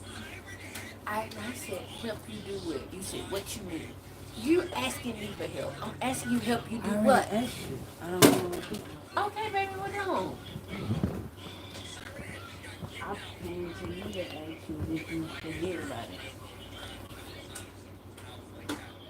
Baby, I wasn't doing anything but therapist sitting task. right here. Like And that I'm makes me doing sad that. and So what am I frustrated. helping you Notice how I do? didn't blame you for how I'm feeling. I simply stated what I'm feeling and why. Because the truth is, underneath all of our fights are hidden feelings and needs. Our job is to reflect and take responsibility to express them clearly. And as their partner, your job is to listen out for feelings and needs hidden underneath the frustrations or complaints. Remember, we want them to feel safe to express their inner world. And occasionally, they're probably going to misstep a little bit. Maybe they don't actually mention a feeling and they say, I can't believe you made that joke about me at the party. That was so insensitive. Our job is to listen for the hurt underneath. And instead of getting defensive and saying, it was just a joke, are you serious? We say, it sounds like you're really hurt, and I certainly didn't intend to hurt you. Can we talk about this? And that should help your partner to choose not to escalate and instead switch to a more vulnerable option, where they say, yeah, I was so hurt. That probably wasn't your intention, but I felt really abandoned in that moment. The story I told myself is that you don't even care how your words Playing with affect me, Nova. and that hurts so bad. Playing with It Nova. scared me to think that you could forget about me like that. And then you hold space for them. And you say, yeah, that makes sense. Thank you so much for telling me. You're right, it wasn't my intent to hurt you, but I can see how I was careless with my words, and that did hurt you. I promise I'm being more careful with my words. I'm so sorry. The truth is, it's easier to say, you never want to spend any time with me. You're always working or you're on your phone. Everything revolves around you. And saying, I'm scared that you don't want to spend time with me. I miss you. It fills my love tank so much when you used to plan those dates together. You haven't done that for a while. It just hurts. You feel alone now. Maybe a little rejected. Like work is more important than this relationship to you. Isn't it fascinating that we mean the same thing in both of those statements? We're simply looking for them to move in our direction and see our pain and listen to our hurt and prioritize us in the way we feel loved most. But only one of those statements has the chance of that happening. And it's not the one where we accuse them. Criticism and blame seem like a shield that will protect us from being rejected or hurt. They actually set us up for a lower chance of being heard and understood. Alright, so here are a few vulnerability guidelines that I want you to keep in mind. Lead with the most generous assumption when possible. Don't make generalizations or accusations. You never, you always. You don't care. Exchange criticisms for requests. You never touch me becomes, I feel so loved when you touch me. Would you do that for me more? If you feel yourself getting critical or blaming, just stop and say, hey, I think that came across a little blaming. Can I start over? And if you're on the other side and your partner starts out accusatory or critical, you can say, hey, can we just talk about what you're feeling and needing? Because I want to understand you right now. And just as a reminder, they are allowed to not solve this issue right here and now. If they need space, that's okay, but they need to be the one to plan when this conversation will take place in the future. And if you're the type that complains a lot, you need to throttle it back and practice some discernment. If you're the type that shoves it all down, you need to be more in touch with what you're actually needing and feeling and have the courage to bring it up more. And your partner needs to encourage that courage by saying, I want you. Criticisms for requests. You never touch me becomes, I feel so loved when you touch me. Would you do that for me more? If you feel yourself getting critical or blaming, just stop and say, hey, I think that came across a little blaming. Can I start over? And if you're on the other side and your partner starts out accusatory or critical, you can say, hey, can we just talk about what you're feeling and needing? Because I want to understand you right now. And just as a reminder, they are allowed to not solve this issue right here and now. If they need space, that's okay, but they need to be the one to plan when this conversation will take place in the future. And if you're the type that complains a lot, you need to throttle it back and practice some discernment. If you're the type that shoves it all down, But they need to be the one to validate when the conversation will take place later. You just said they're walking away. You can't walk away. You have to say, "What? Look, baby, let's have this conversation later." Or it's disrespectful. Stop it. I ain't gonna say 2 words. Yeah, you I'm need to just fix gonna that, walk, baby. You gotta fix that. I don't. No, I don't. Right, It's that's why we me. breaking up. Babe. That's exactly why we're breaking No, up. it's not. We're in It's touch not. with But what okay. you're actually needing and feeling and have the courage to bring it up more. And your partner needs to encourage that courage by saying, I want you to share when something's bothering you. That's what leads to healing and connection. Repetitive moments where you used to be scared to bring something up, but this time you try and reach for them and they turn towards you instead of against you and hold you and hear you. That's when your body says, this is different. I No, like I'm this. pretty Alright, sure. final thoughts on expressing. It makes sense why you're scared to be vulnerable. I heard someone say recently, we're wired for connection, First but when we time I have say, trauma like, in our and lives, I it know, rewires our... and I know I overtalk, but even the first time I might say something, Nova, you can practice right then. Nova. Being You still want to play controlling, soccer? so I won't keep talking. Yeah. Like it's been it's like if you ever gave in to this type of energy, we would have probably came up with more ways to make this shit work. You know what I mean? Like that was my point I always asked because that's how I learned how to do this shit.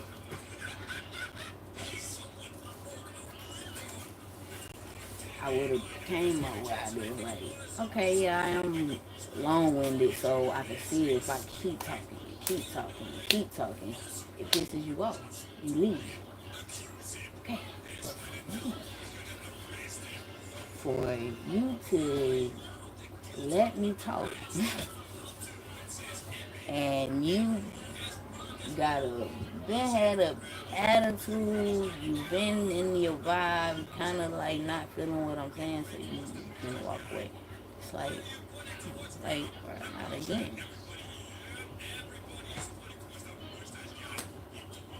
So even my fears is like, I gotta go see if she understood what I was saying. Because I can't keep saying the same exact, I just poured my heart out. I can't keep saying the exact same thing over and over again.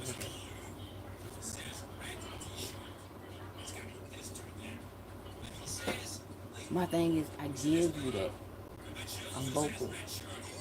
You give me that too. You have been doing better with this. You eventually do tell me. I think I still, because though, I'm keeping it up because I'm adamant about knowing. I'm more focused. I'm more precise. I'm asking you, baby, can we finish the conversation? Can we talk about it? Right, like, you hear what I'm saying though?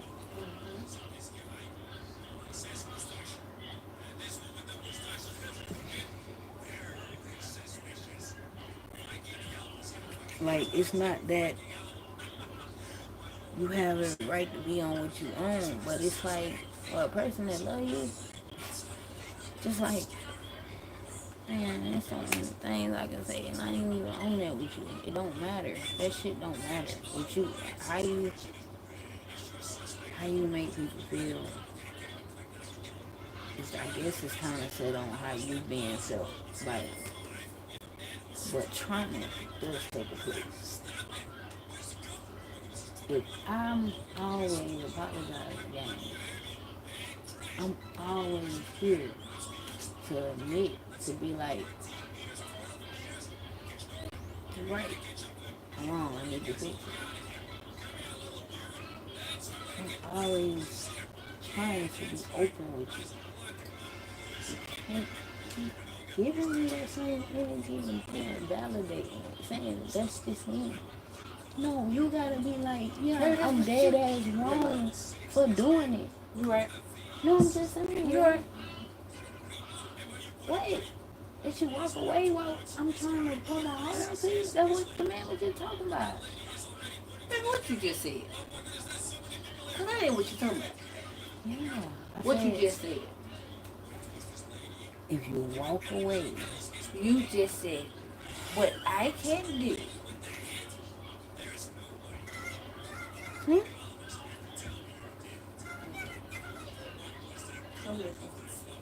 I know you don't care. At this point, I don't think you got to, I guess. That's why you keep doing it, right? That's why you keep shutting down on me. That's why you keep rolling your eyes, doing all that shit. And, you know what I'm saying? You hear me?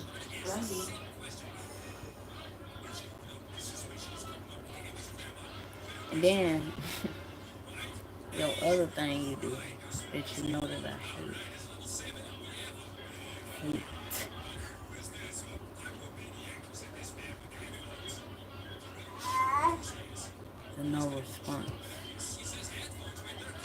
You would be finna say something. It's like you get a kick out of the fact that you let that shit go. And you think it's burning my fucking soul. No, I just let it go. Yes, you do. Oh, Yes, you do. I don't think I that don't far care open what to you it. say from this point. You don't trust me, right? You don't want to be with me, right? See? You don't want to be with me, right? Yeah. No, you don't. I know. Yeah. I just said yeah. I just said I same don't thing. want to be with you. See how Say you're you very don't? confusing? I'm not confused. You You said are you don't want to confused. be with me, right? I said yeah. You said right. I said yeah. I responded to the right. Oh, I guess because if you're You're so used to confused. doing short answers, I expected that, yeah, I don't want to be with Hey, you. get that from him. Get that from him. Get that from him. How you got a piece of the blind? I'm a piece of How you get a piece of the blind?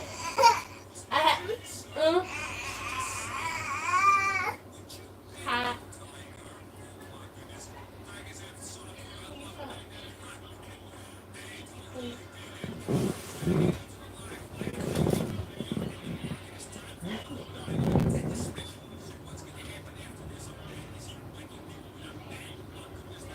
Oh, you hate me? No. I've been saying it all day. Don't hate you. You keep saying it.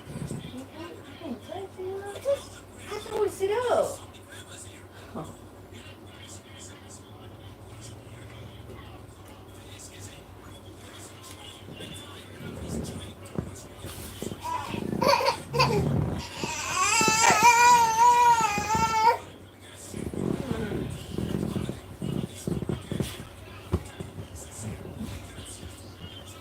Stop doing me like that, gang.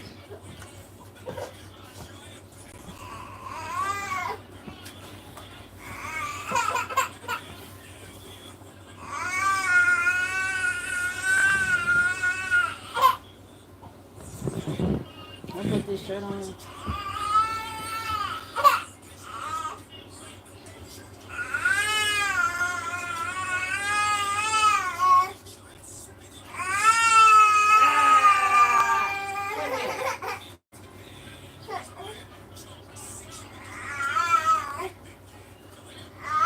I said, wait a minute. I said, wait a minute. Oh, wait a minute. Oh, wait a minute. Wait a minute.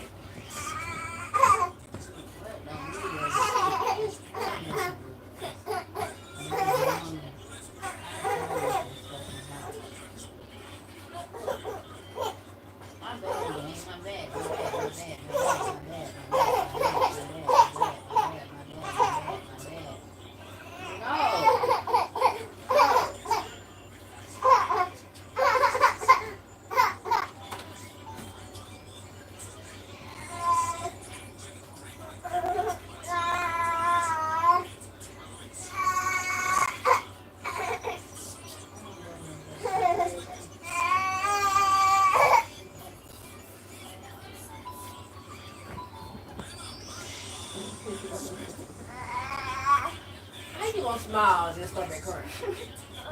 You just literally just turn your head to the side and smile, and then start the back crying. I remember you.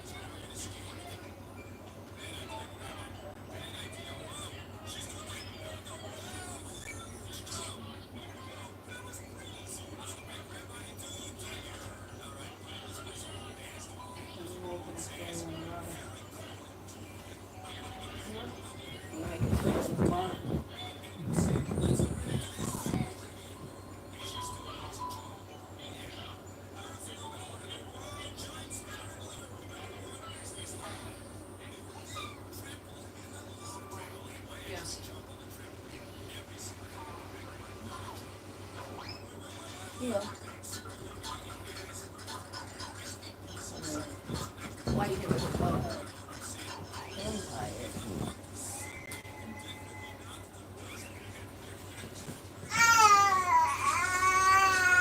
I said, no, you don't have to get in the right. Why you saying that?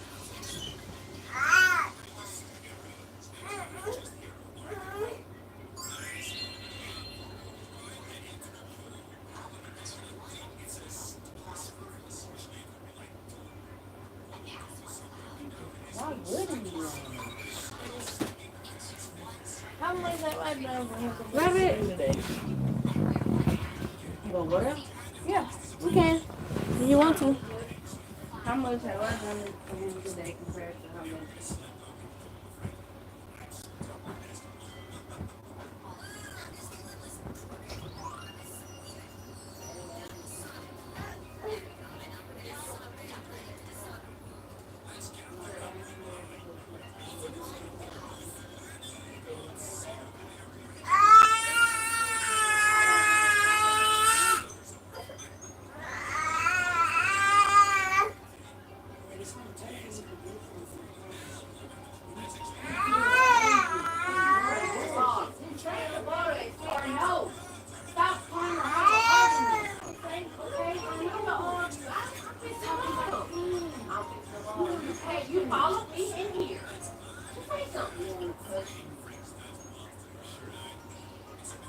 When you know you're not going to agree with my answer, don't give a fuck about the answer. Oh, you can't just say yes or no, gang. Why you can't say no, nigga? The fuck I gotta explain to you why you should say no? That's what you want me to say. You want me to say, not say, fuck. No, I feel ready to ask you to make a bottle. If you don't want to do it, don't do it. I will get up and do it. You will look so deep into it. All right. And that's your illusion that I'm not going to keep going to. That's your bullshit. No illusion. Like, nigga.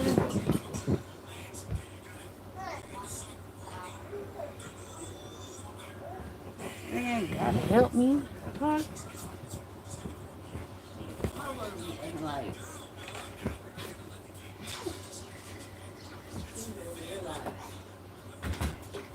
Any person that has even a potential baby with somebody, you gonna want them to be around and helping. It don't matter. The fuck is you talking about, bro? Then I can't get sick of this shit. I can't never get sick of this shit. I just gotta keep being like, you right. Yeah, you right. You right. I done been in the kitchen 5, 15, 10. I done been in the kitchen all day. I just asked you to go in the kitchen. Oh, for him. What you gotta do with you, like, for him.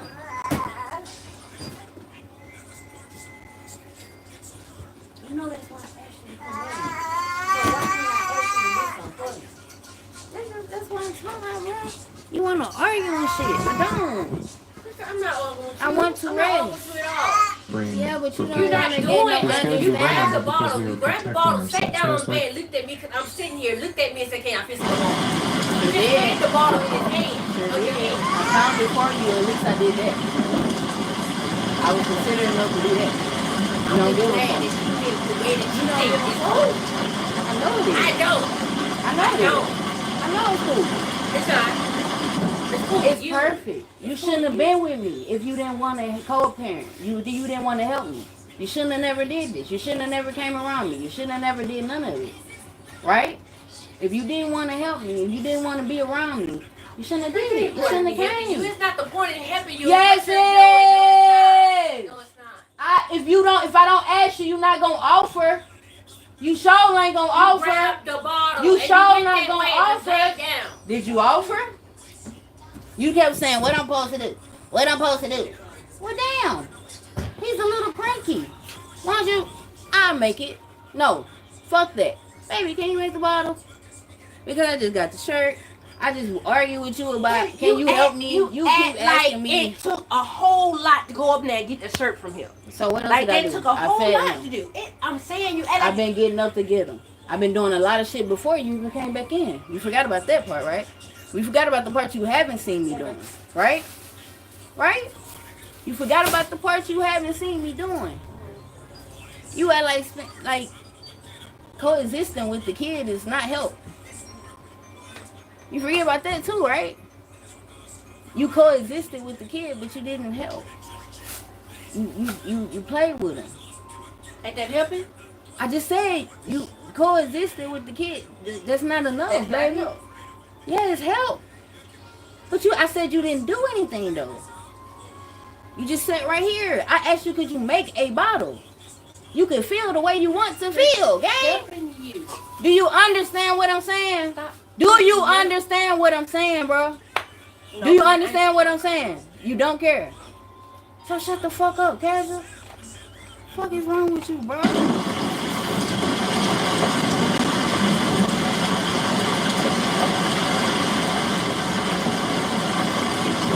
Argue about my child that you don't give a fuck about, never gave a fuck about. Love me, right? I was some fool, right? Love me, right?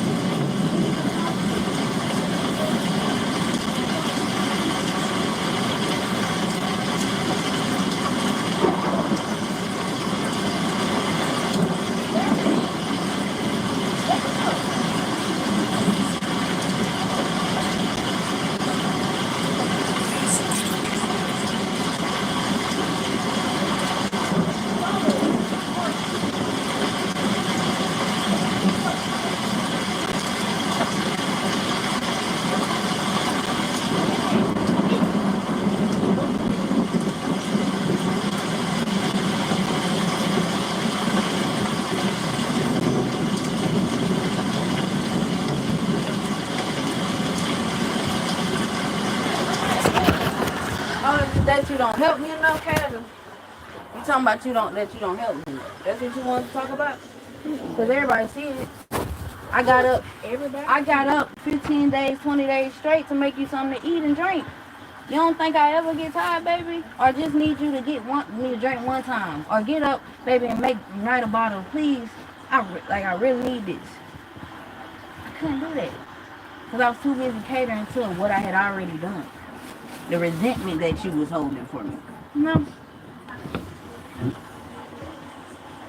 Do you understand what I'm saying, baby? Do you? Yeah, I do. Do you really? I do. Look at me. Mm-hmm. I'm sick. No. Look at me. Let me put these clothes. Look at me, though. Do you get what I'm saying? So how the fuck I can't ask you to get him a bottle, right?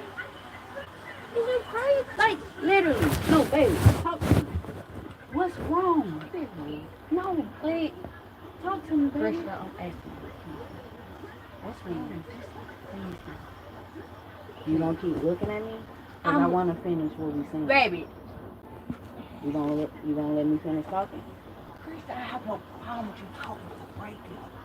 Not how in my face doing but that. I want you to. I want to know that Kristen, you cannot be in my face doing that, baby. What you're doing, baby? Yes, I can if I love you. Kristen, that's not love. Yes, it is. Kristen, baby, please stop. Please. This it's not okay. I'm telling you it's not okay. It's not. It is okay. It's okay for me to ask for you a bottle. Make me a bottle. That's fine. Right? Yep. I did it, baby. So what are we talking about?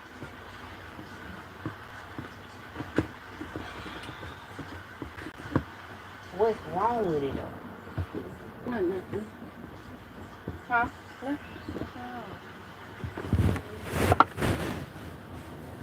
Please stop it. Stop it. That touching me. Baby, stop. You're tripping. Stop it, please. I'm asking you to stop. You see what you're doing. You know what you're doing. Can you please stop it? Tell me what. Just stop it. I can't get no hug, bro.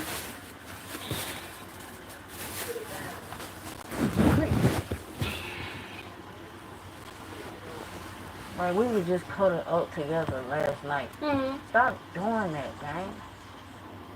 You understand what I'm saying? I hear you. I'm saying. I understand. I know we broke up, but stop doing that. Okay. You get what I'm saying? I get it. What? What am I saying? I get it. What am I saying?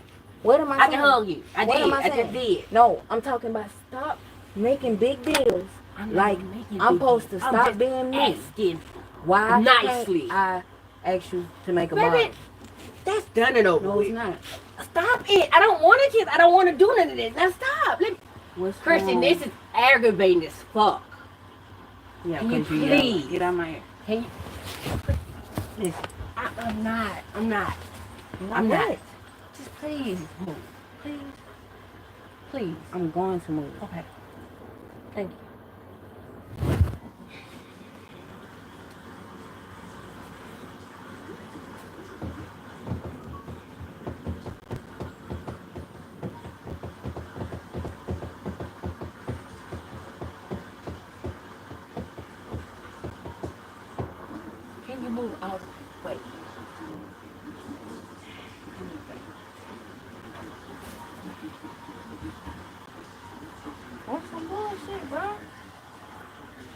Huh? What's some bullshit, Kevin? That you made a big deal about me making you from a bottle?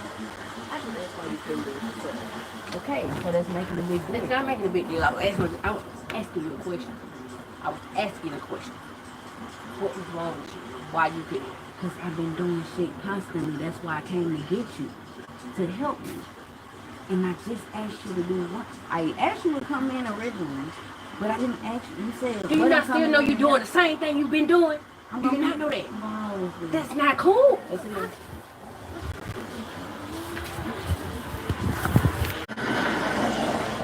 Just calm down. What are you doing, bro?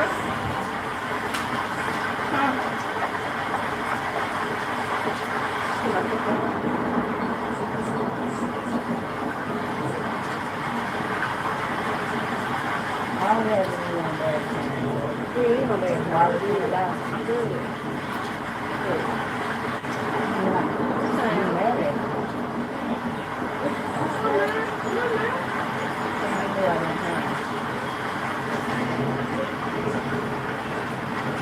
I just accept the fact of what you did. What do I have to say, baby? What can I say? I'm dead ass wrong. I am. About everything. You just put me through the shit about it's okay you're doing. You finna walk out my life today. Yeah. All right. And you know that, Catherine. Am I wrong? Am I Doesn't wrong? matter what you about that. Yes, no, don't.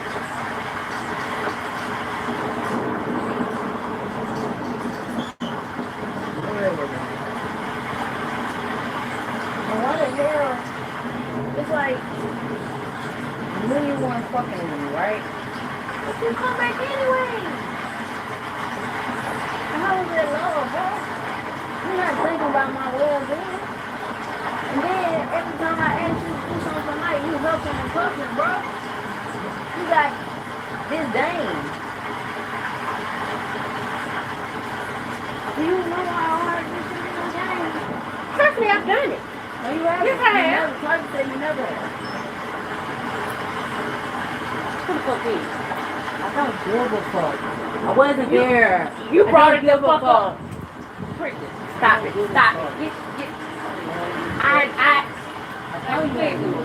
I didn't say I hate you. I don't hate you. Stop saying that dumbass shit.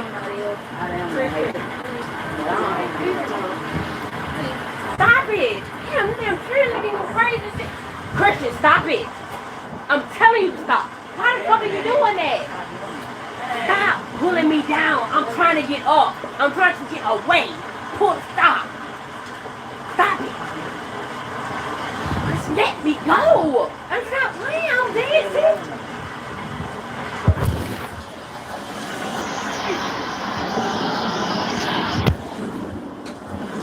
She knows like you yell. If she yell, it's gonna bring more attention. Everybody that do this.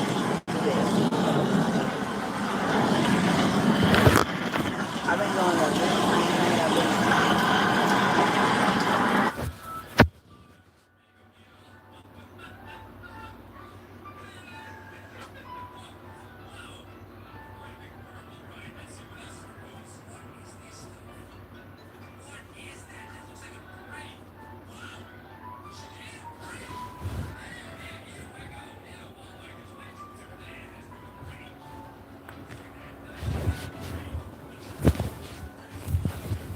Damn. Wish you stop wanting to do the shit because. Tell why. Huh?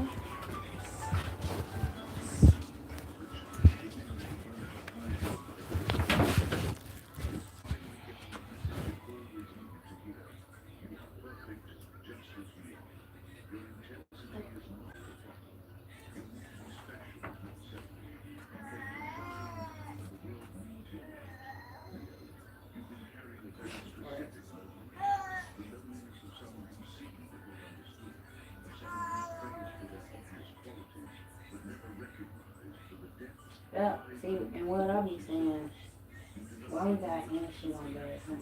And I did it on bad time.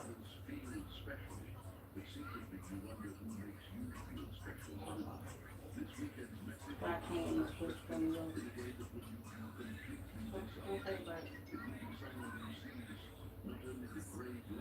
That don't make that you don't think that made me feel like I was being honest. you don't have I'm being love honest. for me and we in no bad time. No, I'm not in no bad time. But just But because I feel just love because and abuse. I said I was thinking about it. That's what I said. So that You gonna you make know, me hug and kiss you? Okay then. So just accept that fact that I may so or I may have not. something to say. I'm just So saying, accept when the you fact that I done, may or may I'm not. gonna say it. So does that mean that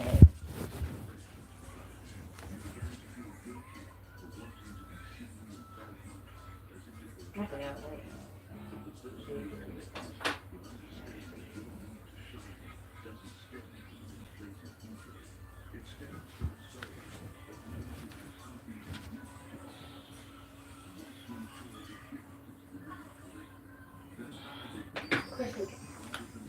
Can you please stop? Please. Please. No. No. No. you really that mad at me, girl? For real? You that mad at me for real? Babe. You that mad at me for real?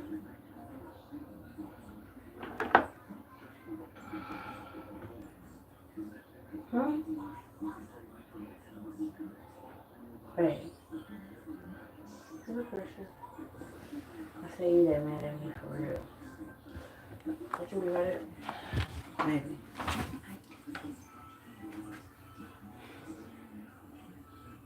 You know exactly what I mean. Okay. Okay. Right? Okay. What's saying? Why?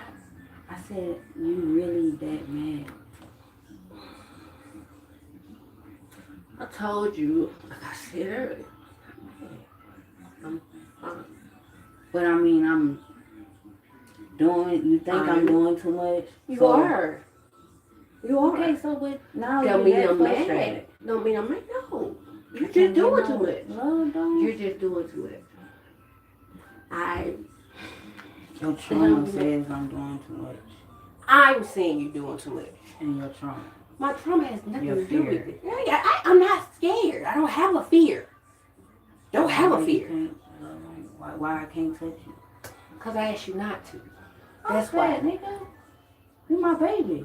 See what I'm saying? You my baby though. Do you not know that validates all that my feelings and my emotions don't matter? You know that, right? Come on, Christian. Come on, baby. Let me go. Let me go. Let me go. This is it. You Come on. pushing me. If you move out the way, then I can walk. Christian, I don't want to play. Now, please move. Christian, please move. Please move. Please move.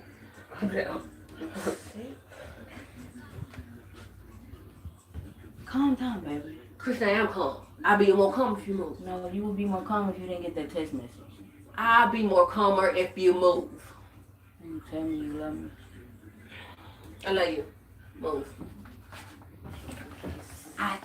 Christian, please move. Move. Wait. I don't want to hurt you. Stop it. Please move. Pushing you or nothing but move. Cause I'm not Christian, please stop it. Please. I'm asking you. I'm begging you. I'm literally begging you. I'm literally begging you. Yes. I'm literally begging you. Put on my pants. You really Oh my fucking God. Jesus Christ. Fucking door is locked.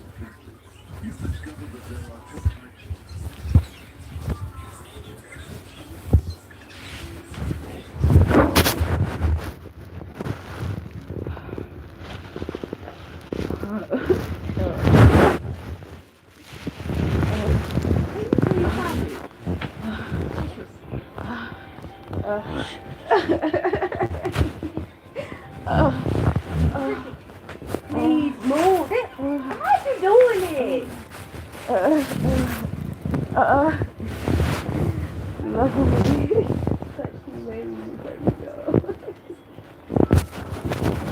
Baby, touch me. Touch my body. Tell me on the floor. more. Touch my body. Ooh. You got your roll, baby. I'm gonna charge up before you go. Can I use it before you go?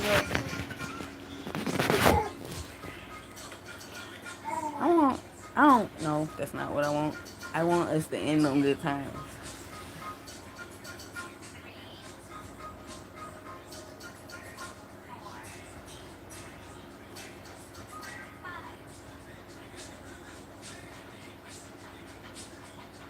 Y'all looking at me, I'm looking at y'all. Fuck.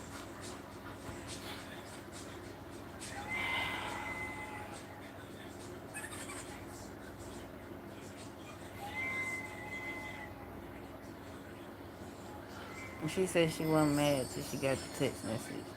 But now that I say that you mad and you steadily been mad, I haven't even let you cool off because I'm a yapper. You mad at me. But I want to be happy. You just said you wasn't mad until you got the text message. When you got the text message. I said I wasn't mad at you. You just keep trying to make me mad at you, and I'm not mad.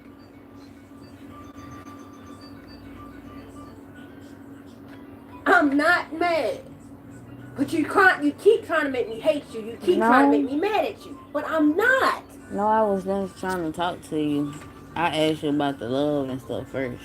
And like, you know, I was on some was a type shit. At first. Can you please get my bun? I don't have it. Can you please get my clothes out of your clothes? Can I put it on? Can you please get my clothes? I'll put them back in the bag.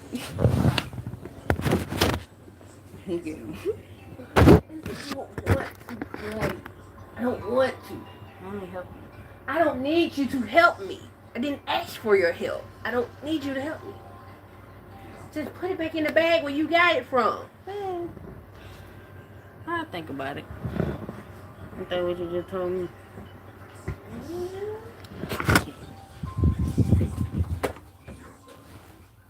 Big Papa. Leave me alone. Please.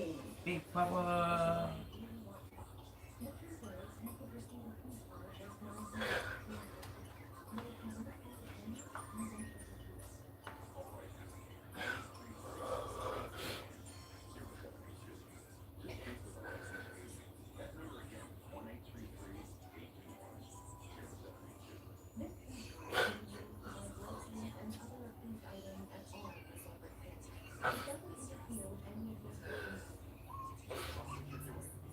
Oh, I messed up. Let me give my good time.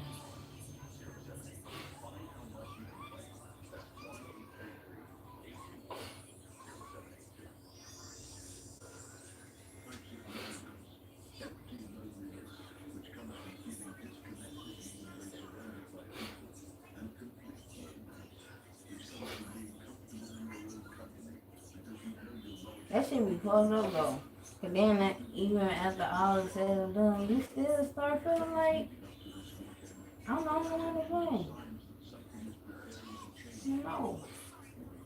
You're not communicating as to what's really the blame. You come back, you're not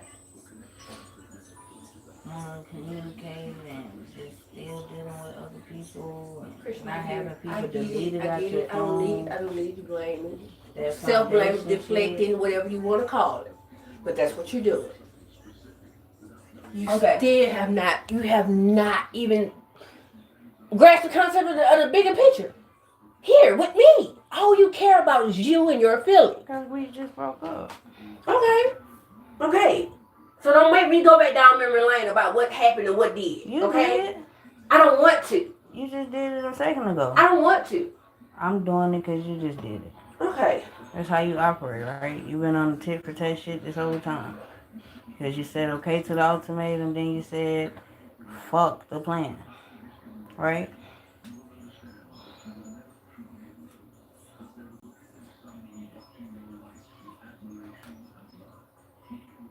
Actually, I said fuck the plan because you didn't want to do the plan. So we just been wasting money to waste money.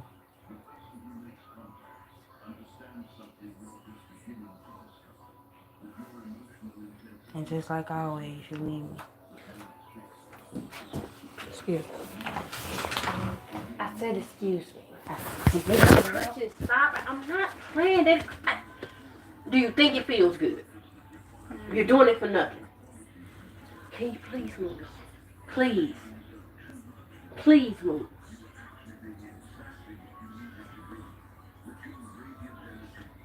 Christian, move. Can you, Christian, please move. Please.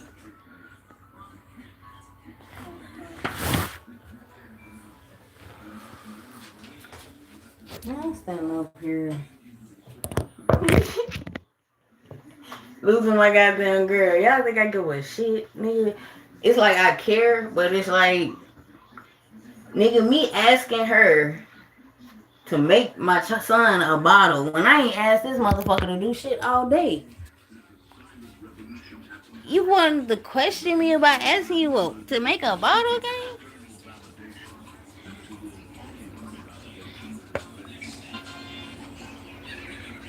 So, nigga, I'm up here looking crazy. You ought to know, like, I mean, now you just elbow me, girl. Excuse Don't me. be elbowing me, I said, girl. excuse me. So fine ass. Stop it.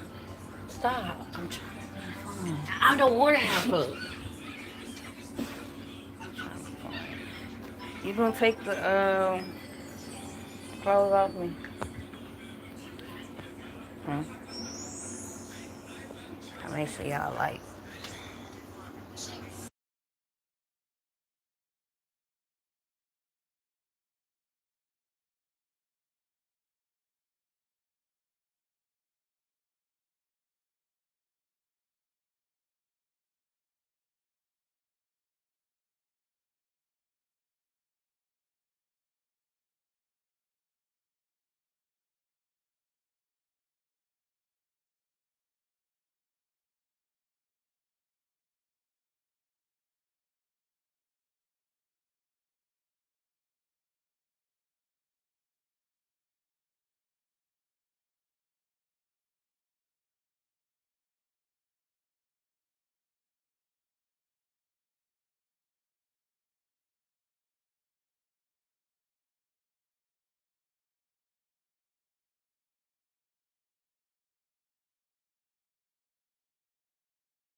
I just wanna love you. I just wanna love you. I'm gonna stop though, y'all, cause she take this shit like it's going too far, you know. She taking it too far. It ain't really going too far. I've been very strategic. Ooh.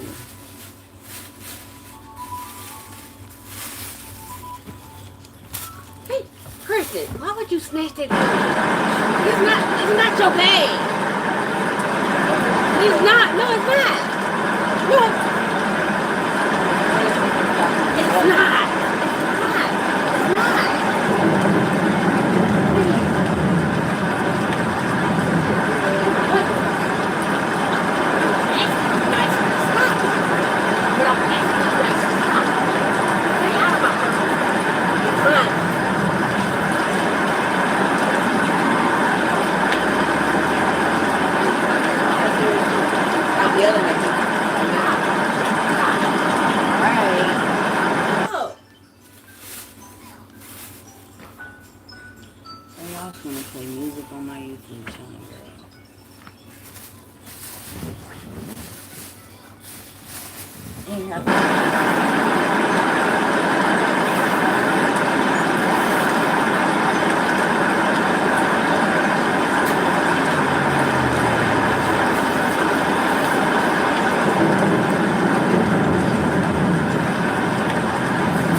She get what's going on. Where's my room? I've been asking that for today.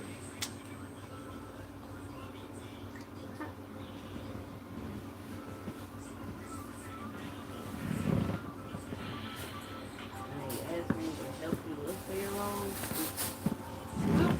Communication. That's what you asked me? No, I wasn't asking that. I asked you what I asked you. Where it is. What I'm at. You want me to help you? Huh?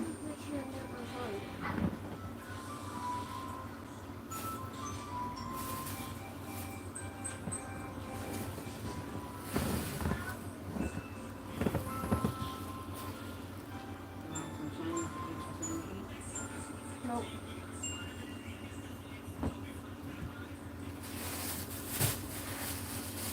Anything else?